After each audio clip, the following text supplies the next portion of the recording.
Hello friends, तो आइए मेरे यूट्यूब चैनल पर आप लोग का स्वागत है। हम आज पर जानेंगे अशोक के बारे में।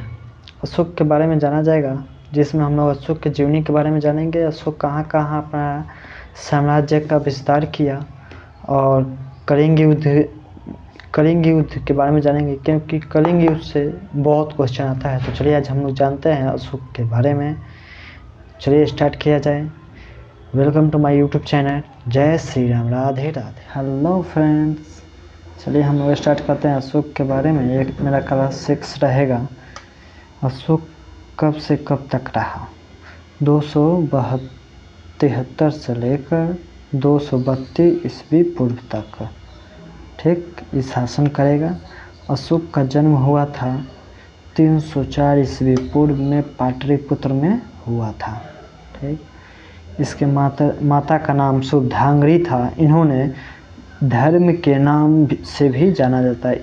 इन्हें धर्मा के नाम से भी जाना जाता है। किन्हें? तो शुभधांगरी कौन थी? तो अशोक की माता थी।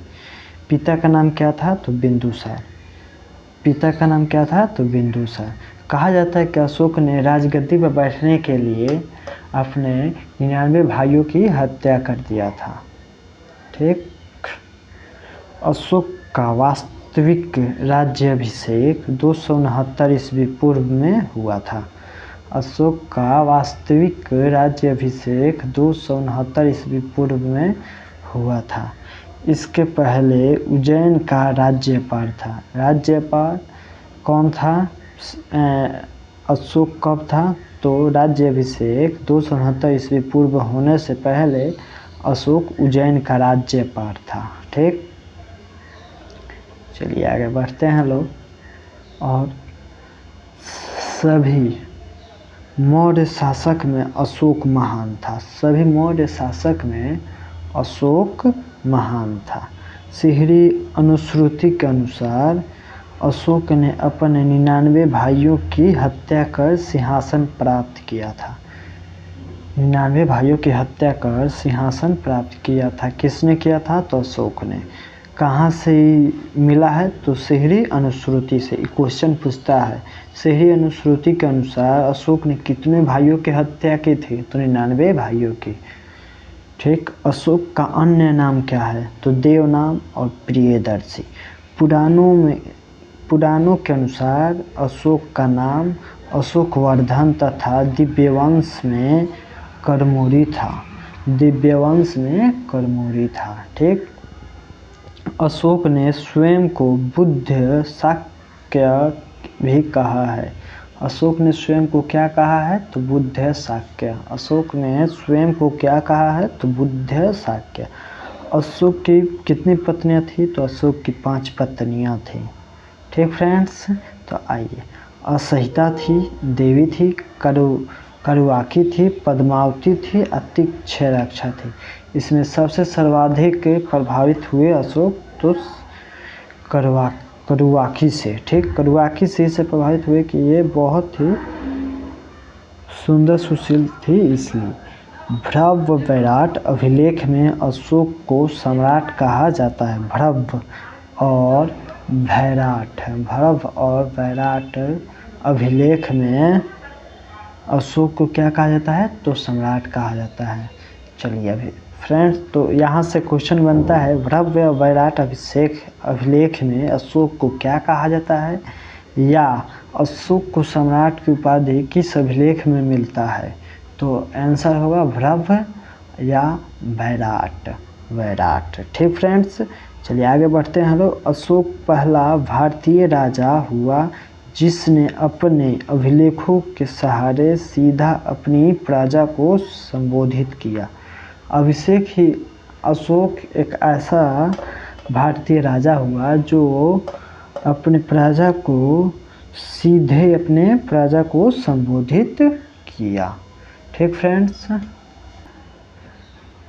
चलिए आगे बढ़ते हैं लोग। नोट से लिख लीजिएगा लोग। अशोक के शिलालेख का खोज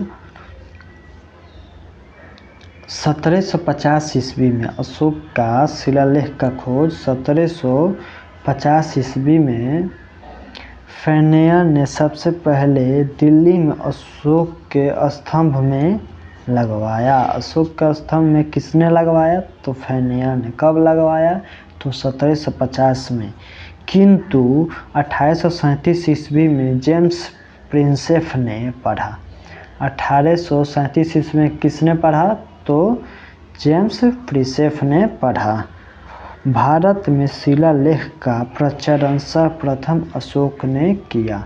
भारत में शिलालेख का प्रचलन सबसे पहले किसने किया था? तो अशोक ने किया था। चलिए फ्रेंड्स, आइए हमें जानते हैं कलिंग युद्ध। इसमें से एक या दो क्वेश्चन जरूर आता है, तो इसलिए आप लोग जरूर इस पढ़ कर जाइएगा पेपर देने। ठीक फ्रेंड्स, अशोक का राज्याभिषेक कब हुआ था? तो 269 ईस्वी पूर्व में। अशोक का राज्याभिषेक 269 ईस्वी पूर्व में हुआ था। राज्याभिषेक के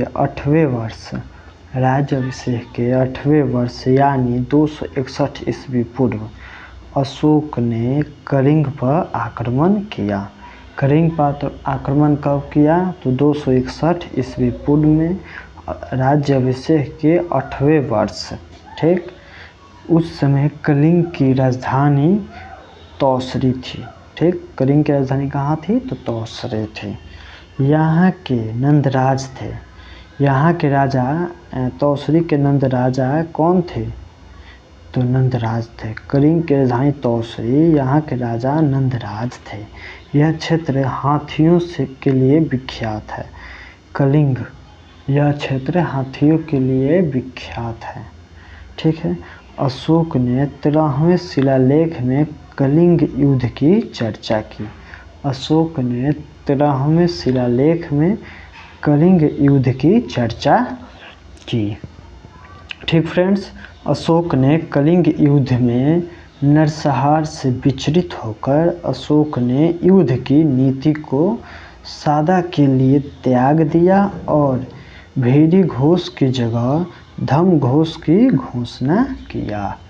अशोक ने कलिंग युद्ध से नरसंहार से अशोक ने कलिंग युद्ध में नरसंहार माने खून, बहुत लोग घायल हो गए कलिंग युद्ध में, जिसकी वजह से अशोक ने अपने हथियार रख दिया और अशोक ने ये नीति को सादा के लिए त्याग दिया। अशोक ने नरसंहार नीति को सादा के लिए त्याग दिया और भेड़ी घोष की जगह धम घोष की स्थापना किया। ठीक फ्रेंड्स, आप देखिए कृहन की राजतरंगिणी से पता चलता है। कृहन एक राइटर है, राजतरंगिणी एक पुस्तक है, उससे पता चलता है कि अशोक का अधिकार कश्मीर पर भी था। अशोक का अधिकार कश्मीर पे भी था, जो झेलम नदी के तट पर अशोक ने श्रीनगर को बसाया था। श्रीनगर को किसने बसाया था? तो अशोक ने बसाया था। ठीक, कहाँ पे बसाया था? तो झेलम नदी के तट पे। कहाँ पे? तो झेलम नदी के तट पे। ठीक है फ्रेंड्स, बसाया तथा नेपाल में अशोक ने नेपाल में देवपतनम नामक नगर भी बसाया था। अशोक ने देवपतनम नामक नगर भी बसाया था। अशोक शुरुआत में ब्राह्मण धर्म का अनुयायी था। अशोक शुरुआत में क्या था? तो ब्राह्मण धर्म का अनुयायी था, परंतु बाद में बौद्ध धर्म का अनुयायी बन जाता है। अशोक शुरुआत में किस धर्म का अनुयायी था? तो ब्राह्मण धर्म का अनुयायी था, लेकिन बाद में किस धर्म का बन जाता है? तो बौद्ध धर्म का अनुयायी बन जाता है। ठीक है फ्रेंड्स, चलिए, अशोक के निग्रोध के व्यक्तित्व में से प्रभावित होकर बौद्ध धर्म अपनाया। अशोक ने निग्रोध कौन था? तो इसके चौथे भाई, अशोक के चौथे भाई का पुत्र था। सुमन उसका नाम था चौथे भाई का, जिसका पुत्र निग्रोध था। इससे निग्रोध से व्यक्तित्व से प्रभावित होकर अशोक ने बौद्ध धर्म अपनाया। तो अशोक ने बौद्ध धर्म किससे प्रभावित होकर अपनाया था? तो निग्रोध से। निग्रोध कौन था? तो सुमन का पुत्र था। ठीक फ्रेंड्स, तो चलिए आज उपगुप्त नामक बौद्ध भिक्षु से अशोक को बौद्ध धर्म की दीक्षा प्राप्त हुई। अशोक को बौद्ध धर्म की दीक्षा कहाँ से प्राप्त हुई? तो उपगुप्त नामक बौद्ध भिक्षु से। ठीक फ्रेंड्स, अशोक ने जीवकों को रहने के लिए बराबर की पहाड़ियों में 4 गुफाओं का निर्माण करवाया। अशोक ने आजीवकों को रहने के लिए बराबर की पहाड़ियों के 4 गुफाओं का निर्माण करवाया, जिसमें से एक है रोमस ऋषि गुफा, कर्ण चौपार, सदामा और विश्व झोपड़ी। ठीक फ्रेंड्स, चलिए आगे बढ़ा जाता है। अशोक ने सर्वप्रथम 10 वर्ष बोध गया की यात्रा किया। अशोक ने बोध गया की यात्रा कितने वर्ष तक किया? तो 10 वर्ष तक। ठीक फ्रेंड्स, अभिषेक के बाद 20 वर्ष लुम्बिनी ग्राम गया। 20 वर्ष तक लुम्बिनी ग्राम गया। लुम्बिनी का कर मुक्त घोषणा कर दिया। लुम्बिनी में कर मुक्त घोषणा कर दिया, जैसे में कर को कहते हैं टैक्स मुक्त कर दिया। ठीक, और 1/8 भाग कर के लिए रूप में लेने का घोषणा किया। मान जैसे 8 रुपया है तो उसमें से 1 रुपया लिया जाएगा। ठीक फ्रेंड्स, कहाँ घोषणा किया? तो लुम्बिनी ग्राम में। अशोक ने बौद्ध ग्रहण करने के बाद यात्राएं प्रारंभ कर दी। अशोक ने सर्वप्रथम बौद्ध धर्म ग्रहण करने के बाद यात्राएं आरंभ कर दी। सर्वप्रथम बौद्ध गया, उसके बाद कुशीनगर गया, उसके बाद लुम्बिनी गया, कपिलवस्तु गया, सारनाथ गया, श्रावस्ती गया। ठीक फ्रेंड्स,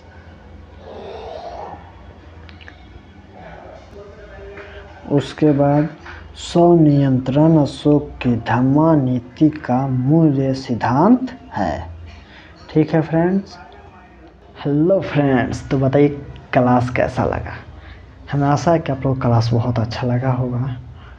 और हम बता दें कि अशोक के बारे में आज एक वीडियो में तो पूर्ण रूप से नहीं हो पाएगा, जिसकी वजह से हम कल इसका पार्ट 2 अपलोड करेंगे। ठीक है फ्रेंड्स, तो कल हम इसका पार्ट 2 में बताएंगे कि अशोक के 14 अभिलेख हैं।